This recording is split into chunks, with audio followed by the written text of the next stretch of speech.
और साथ में वो दल संविधान या बाबा साहब का नाम लेकर भाजपा पर झूठे आरोप लगाते हैं कि वो इन्होंने न बाबा साहब का सम्मान किया है न संविधान का कभी सम्मान। नेहरू ने और पूरी कांग्रेस ने उनकी घेराबंदी की। बाबा साहब संविधान सभा में ना पहुंच पाए। उस क्षेत्र को भी पूरा हिंदू बाहुल होने के बाद भी उस क्षेत्र को पाकिस्तान को सौंपा। उत्तर प्रदेश में इन दिनों बीजेपी के संगठन का चुनाव चल रहा है और कानपुर में भी इसको लेकर कई सारे दावेदार सामने आए हैं। हमारे साथ बात करने के क्षेत्रीय अध्यक्ष उनसे बात करते हैं। उत्तर प्रदेश में चुनाव का दौर चल रहा है इस समय और आपके संगठन को लेकर कई सारे दावेदार हैं, क्या प्रमुखताएं रहेंगी इसमें? भारतीय जनता पार्टी क्योंकि देश में लोकतंत्र है, अपने दल में भी लोकतंत्र में विश्वास रखती है और उसके तहत हर तीसरे साल हम लोग विधिवत प्राथमिक सदस्यता, सक्रिय सदस्यता कराने के बाद बूथ समिति, मंडल समिति, जिला समिति, प्रदेश समिति और राष्ट्रीय समिति का चुनाव संपन्न कराते हैं और उसी के तहत प्रक्रिया चल रही है। पिछले 2 सितंबर से सदस्यता अभियान शुरू हुआ था। भारत के यशस्वी प्रधानमंत्री माननीय नरेंद्र मोदी जी पहले सदस्य बनकर उसका शुरुआत किया। उसके सदस्यता अभियान पूरा होने के बाद हमारी बूथ और मंडल समितियों का चुनाव संपन्न हो चुका है। जिला स्तर पर भी नामांकन जिनको करना था सब लोगों ने नामांकन कर दिया है। अब लोगों की से राय मशविरा करने के बाद प्रदेश नेतृत्व की सहमति के बाद जिला चुनाव अधिकारी लोगों के नाम घोषित करेंगे। 2027 में चुनाव आने वाला है, उसको लेकर भी बहुत अहम माना जाता है जो पदाधिकारी को घोषित होंगे, क्योंकि कई सारे समीकरण देखे जाएंगे। कोई कानपुर औद्योगिक नगरी है और बहुत अहम बुंदेलखंड की जो सीटें रहती हैं वो रहती हैं। सभी जगह सक्रिय समर्पित, क्योंकि पार्टी ने एक अपना नियम बना रखा है कि कोई भी ऐसा कार्यकर्ता जो 2 सत्र से भाजपा का सक्रिय सदस्य हो और 60 साल की उसकी आयु सीमा हो, 45 से 60, साथ ही सक्रिय संगठन में किसी न किसी दायित्व पर निर्वहन कर रहा हो, ऐसे जिस भी व्यक्ति पर सहमति बनेगी पार्टी उसको अपना जिला अध्यक्ष घोषित करेगी। सर, लगातार जो चुनाव चल रहे हैं उस दौरान कुछ कार्यकर्ताओं द्वारा असंतोष भी जताया गया प्रक्रिया पे, उसको लेकर के? नहीं, किसी को, भाजपा का पूरा एक सिस्टम है कि चुनाव प्रक्रिया में अगर किसी को कोई आपत्ति है तो एक सुनवाई समिति है, अपील कमेटी है, वहां जाकर वो दे सकते हैं।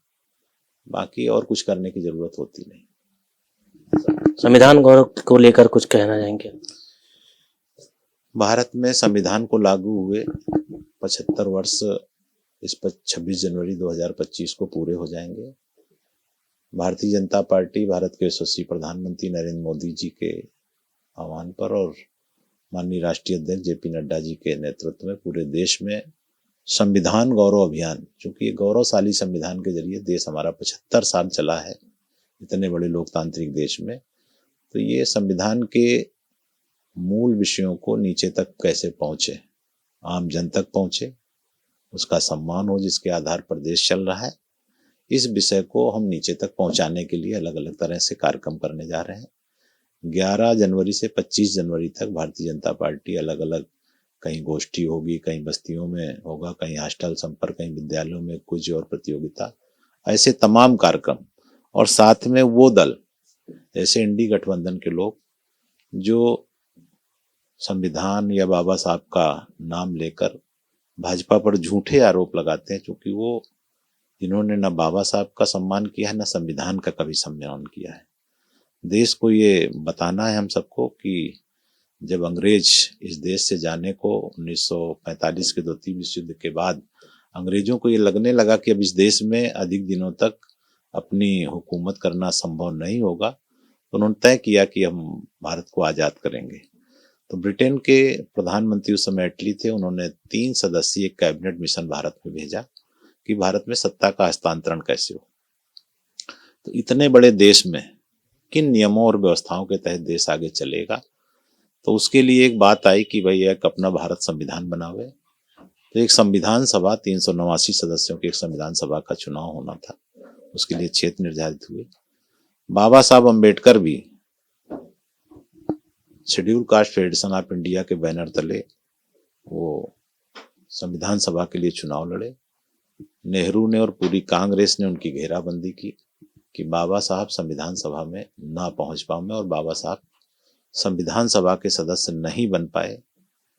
बाद में बंगाल से एक सदस्य को इस्तीफा दिलाकर उस समय डॉक्टर श्यामा प्रसाद मुखर्जी और वहाँ के लोगों ने उनको किसी तरह संविधान सभा में भेजा। और जिस क्षेत्र से, खुलना क्षेत्र जो आज बंगाल में चला गया, उस क्षेत्र से वो निर्वाचित हुए थे। बाद में गुस्से में कांग्रेस ने उस क्षेत्र को भी, पूरा हिंदू बाहुल होने के बाद भी, उस क्षेत्र को पाकिस्तान को सौंप दिया, जो आज बांग्लादेश में खुलना क्षेत्र।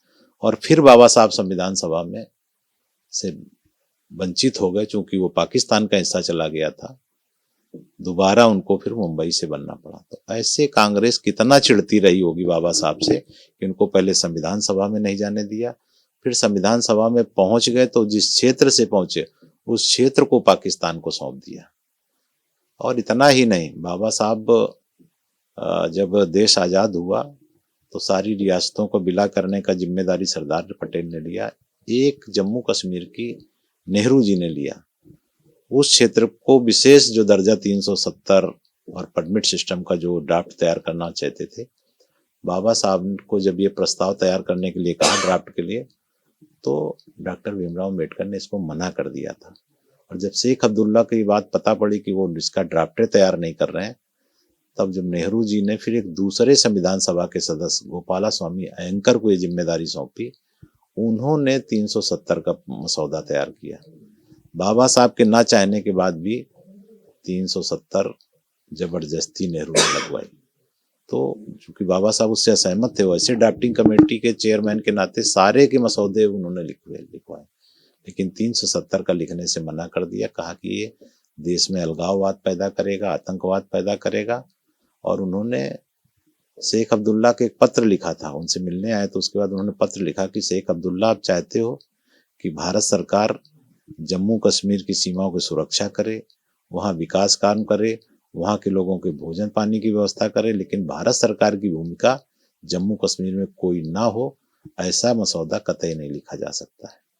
तो ये सारी चीजें फिर 1951 में इतना अपमानित किया डॉक्टर भीमराव अम्बेडकर को नेहरू जी ने, उनके सदस्यों ने, कि 1951 में उन्होंने नेहरू मंत्रिमंडल से इस्तीफा दिया, सिर्फ इस बात के लिए कि वो हिंदू कोड बिल लाना चाहते थे, जिसमें महिलाओं का अधिकार, उत्तराधिकार का अधिकार, गोद लेने का अधिकार, पुरुषों को एक से अधिक शादी का अधिकार, उनको मताधिकार का अधिकार।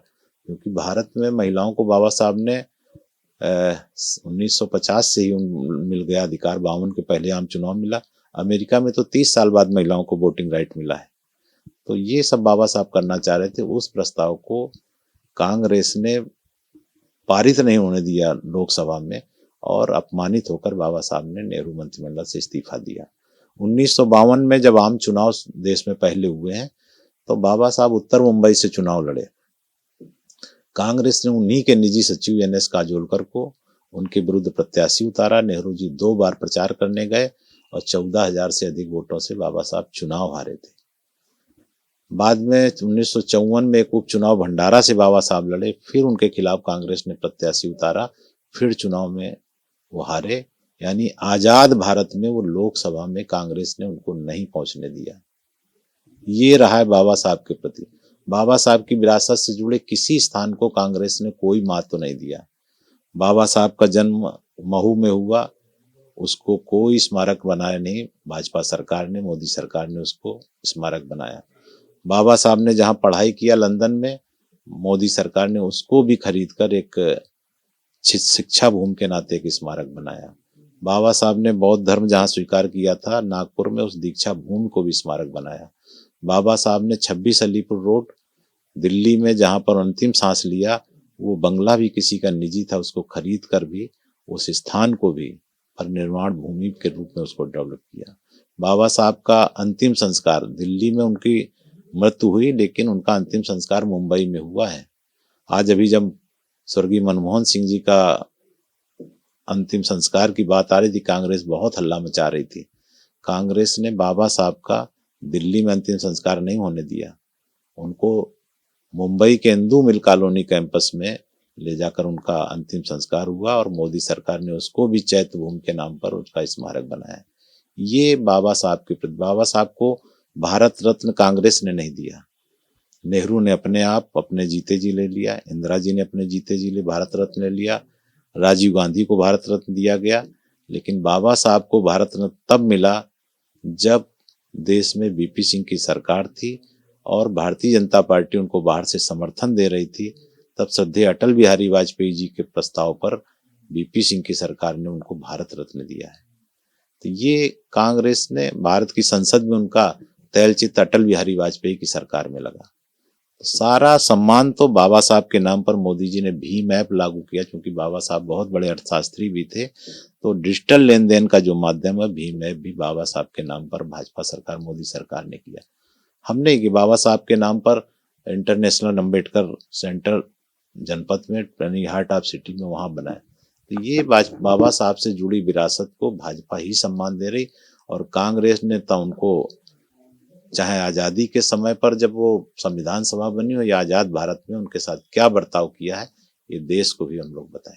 लेकिन लगातार जो लोकसभा चुनाव थे उसमें भी जो कांग्रेस या इंडी गठबंधन के लोग हैं अंबेडकर जी की या संविधान हाथ में लेकर वोट मांगते रहे, संसद की बात हो या सड़क पे बात हो, तो वो तो यही कह रहे हैं कि बाबा साहब का अपमान होता रहा, कांग्रेस और इंडी गठबंधन के लोग ही उनका। मैं आपको बता रहा हूँ कि ये तो बाबा साहब के बारे में बताया, संविधान के बारे में भी क्या किया उन्होंने। बाबा साहब के संविधान को कि में कहीं भी वक्फ बोर्ड का जिक्र नहीं था। 1955 में नेहरू जी वक्फ बोर्ड लेकर आए और आज भारत की इतने बड़ी भूभाग जो पाकिस्तान से अधिक है वो वक्फ बोर्ड का हो गया है। ये बाबा साहब के संविधान में नहीं था। बाबा साहब के संविधान में मुस्लिम पर्सनल लॉ बोर्ड का कोई स्थान नहीं था। ये इंदिरा गांधी ने बनवाया। आज भारत के संविधान को कोई चुनौती देता है समय समय पर तो मुस्लिम पर्सनल लॉ बोर्ड देता है कि मेरी कुरान में नहीं, मेरी शरिया में ये नहीं। ये बाबा साहब के संविधान को। दूसरा, कैसे संविधान को रौंदा इन लोगों ने। आज वो बताते नहीं, छुपाते हैं और झूठ का सहारा लेते हैं।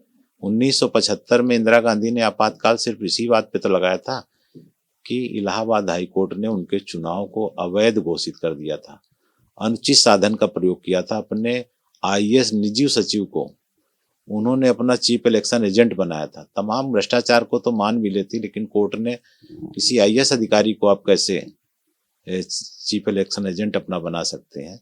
उनका चुनाव अवैध हुआ था और अपने को बचाए रखने के लिए इंदिरा गांधी ने बिना कैबिनेट में प्रस्ताव लाए हुए सीधे फखरुद्दीन अली अहमद से रातों रात दस्तखत कराकर और उन्होंने राष्ट्रपति आपातकाल लागू किया।